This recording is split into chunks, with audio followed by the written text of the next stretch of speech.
Hey guys, welcome back. So we've been gone a while, and you're probably wondering why. I had some life changes and some deep thoughts, and throughout it, I didn't know where to go. I was at a crossroads.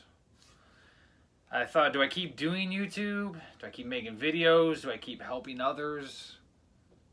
Do I do You Now still? Do I make podcasts?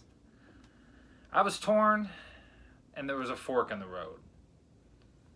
I talked to my wife, and I told her I really want to pursue my passion for art. I really want to give it one shot, so I look back and I have no regrets. Luckily enough, she supported me, and she told me to go for it. So here we are, 2 months later, and I'm back on YouTube. The art thing didn't really work out. And this might be why.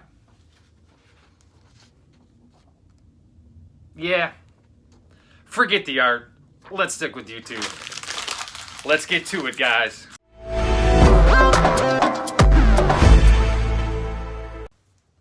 Alright guys, video time.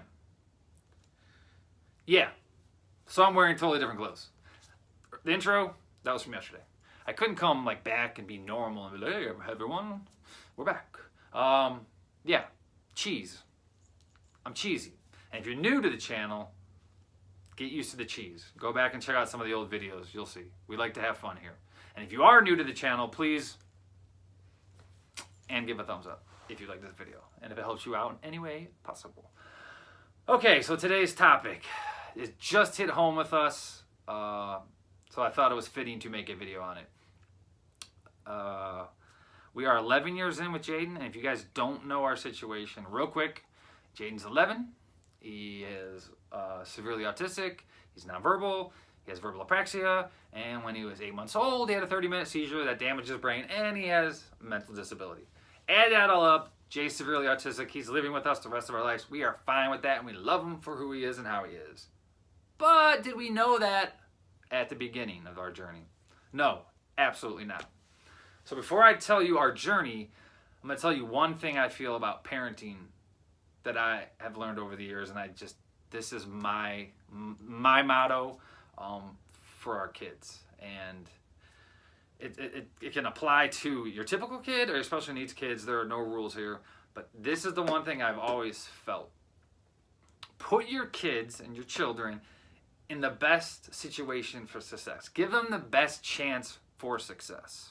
If you do that, statistics show that in the long run, they're going to be better off. Are there exceptions to the rule? Yes, of course.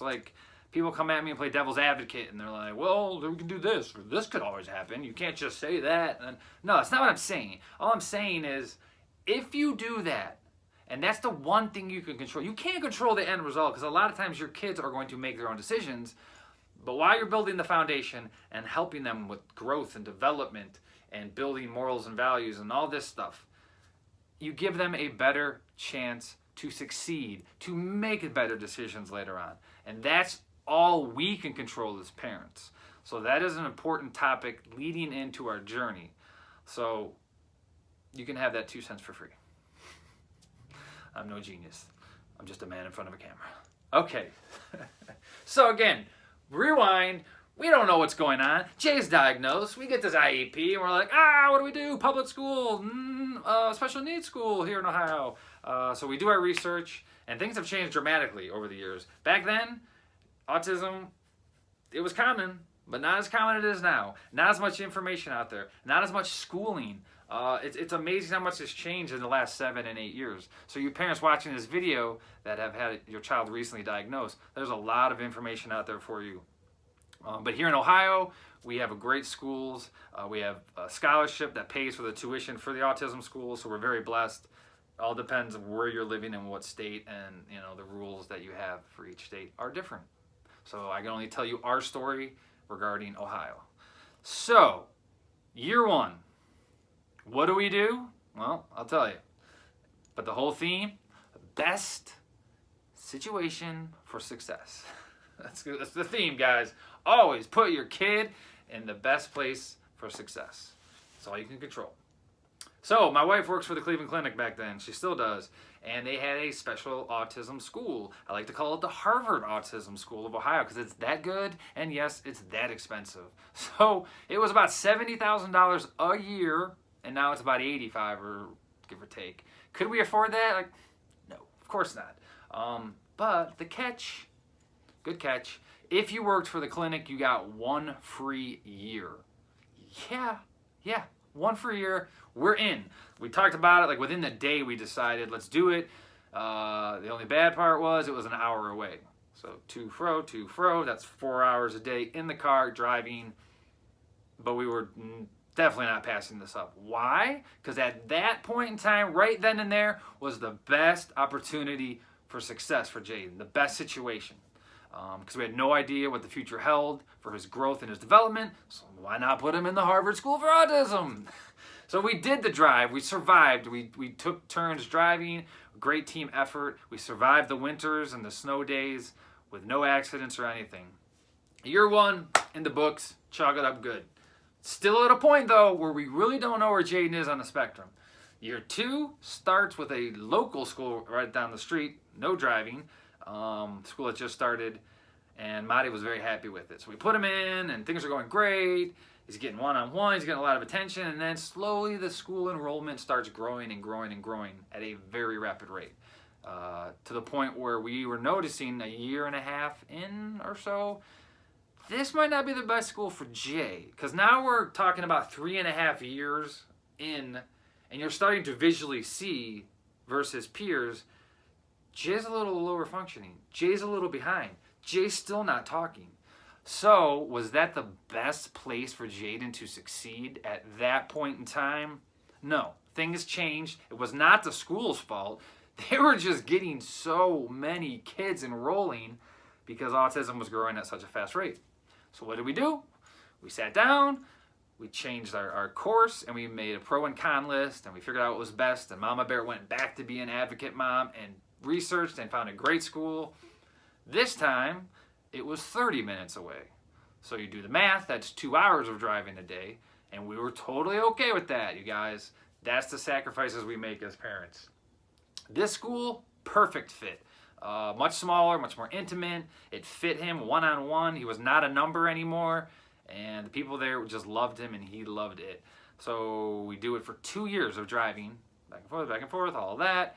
And then we sit down and realize we love this school and we want Jay to stay there, but Jay's only 8, and Jay's going to go to school till he's 21. So that's 13 more years of 2 hours of driving every day, wear and tear, gas, time, snow. We did all this, we sat down and we did a pro and con list, and long story short, we ended up moving.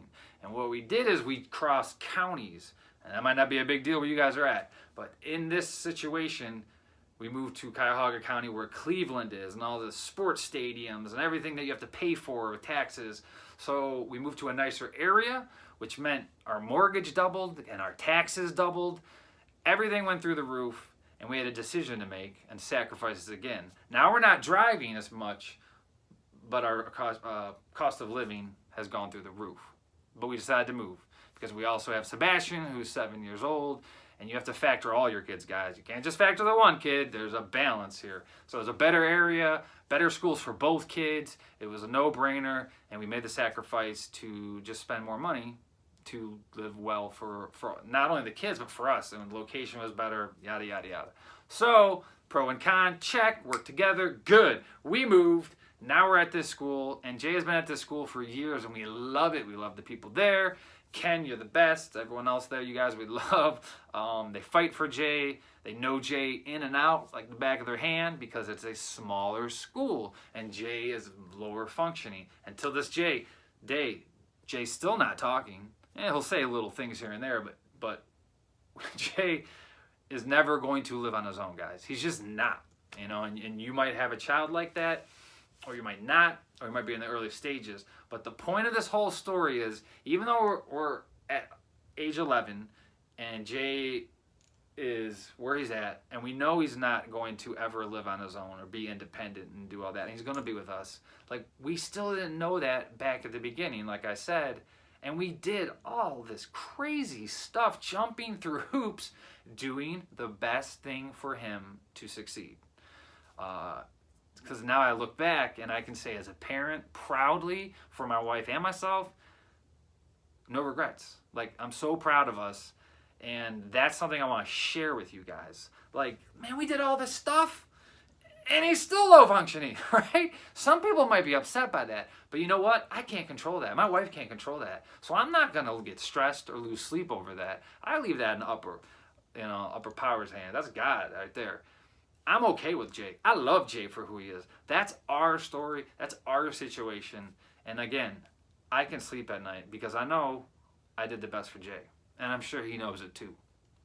So, now to you guys. That's our story. Your story could be different. Maybe your child is the same. Or maybe you're just starting off and you have no idea where your child's at like we did. I would want you guys to know you're not alone. I wanted to share our story to help you maybe guide, maybe pull some things from our story. You're like, maybe that's something we could do. Or I like that. Okay? That's the whole point of this. We're trying to help parents who have just recently had their child diagnosed. Or if you're maybe in a season of change or you're awkward and you're like, I'm not too comfortable with where he's at or where she's at, and you're feeling that you need to do a change. Do this though. If the season comes for change, you guys, I've been talking about a pro and con throughout that story. Monty's mentor once told us, or we heard on a podcast, when they make a decision, him and his wife, they do a pro and con list. And they sit down, they decide within 2 weeks, and when they make that decision, they stick with it. Because normally, your gut decision is the right one. So throughout our story with Jay, there was always talks of pros and cons. And that's what I mean. Sit down, write it out, visually see it, and if you're married, do it with your spouse. If you're not married, family member, friend, or you can do it on your own, but I just feel it's better to have another brain there to help you see different angles. So, now to you guys. If your child is just starting off, do not have those wheels going crazy in their brain. I get it. It's human nature. Do what I stuck with, or what I said at the beginning. Do the best you can. Put in your time. Research. Put them in the best situation that you think fits your child, okay? And then be at peace with it. And if seasons change and something happens where you're like, this isn't working, then you know what? Sit down, start over, do a pro and con list, and move on from there, okay? The whole stress level is hard enough from day to day with kids, and then especially with a special needs child. So if you do that and you can just be at peace with your decision, be confident in your decision, stick to your gut, and stay with it. Seasons will change and seasons will happen. That's one thing you can almost count on. So if you have that mentality, you're going to be a lot more at ease going forward from day to day. And that's how we have eventually become. We weren't at first, so that's why I'm kind of telling you this part right here. But now that we're like, hey, we're seasoned pros, no, we're not. But we are at peace with a lot more things. We don't stress out as with so many little things because now we understand where Jay's at. But for you guys who have a child who might be moderate to high functioning, if Jay was mild to higher functioning, our story would be totally different. Jay, that second school that was geared more towards mainstreaming kids, Jay would have never left that school because that would have been a perfect fit for him because that's what they were all about. And then Jay would have matched up with that school's philosophy and what they were bringing to the table. So again, you can't just go on what I'm telling you for our story, but that's all I can tell is our personal story. And again, hopefully you can relate it to yours and pull whatever you need to from it. So that's pretty much it. There is no perfect equation with our kids. And again, it doesn't matter if they're typical or special needs. There is nothing perfect about everything you do. There's always going to be flaws in decisions you make, or things are going to arise that you never saw coming. Expect that, okay? Expect craziness to happen eventually. Be prepared for it, and it will do wonders for you mentally, because it has for us. So that is it. Thank you for listening to our story. I hope you find peace with your decisions. I hope you sit down and take time to do the research first, do the pros and cons, and put your kid in the best place for success. I think I've said that a couple times on this one. But that's just our motto. That's the Molus motto. That's what we do. And it works. It's worked for us, and I hope it works for you guys. So thank you for sticking with me through the story. And again, it just hit home for us, so I just felt compelled to tell that story. Good luck to you guys. If you have any questions, mention them below. We'll do the best we can, my wife and I, helping. And that is our goal here, is to try to help you guys who are just starting on your journey to, maybe give some relief, give a different point of view, help you with things that you never saw coming, because we wish we had someone to take us under our wing. We wish we had people telling us, hey, well, maybe you should think about this or that. So that's kind of what we always get back to with our videos, with our podcast, with my wife when she coaches or counsels people. We try to always give back and help, because we remember we were there. We were there, guys. So you're not alone. God bless you. If you're just watching this video, you are an awesome parent. You're taking the time to do research, and that's what matters. Put in the research and then make the best decision for your kid. All right, until next time, we will see you soon. And I'm going to try to post a video every Friday for now. So I'm only going to do a video once a week, because my wife has something coming up that I'll bring up soon that's taking up a lot of time, and we're very excited over here. We're looking to give back more and more to the autism community and help you guys out as much as possible. So thanks again. Signing out. See you soon. Love you guys. See you.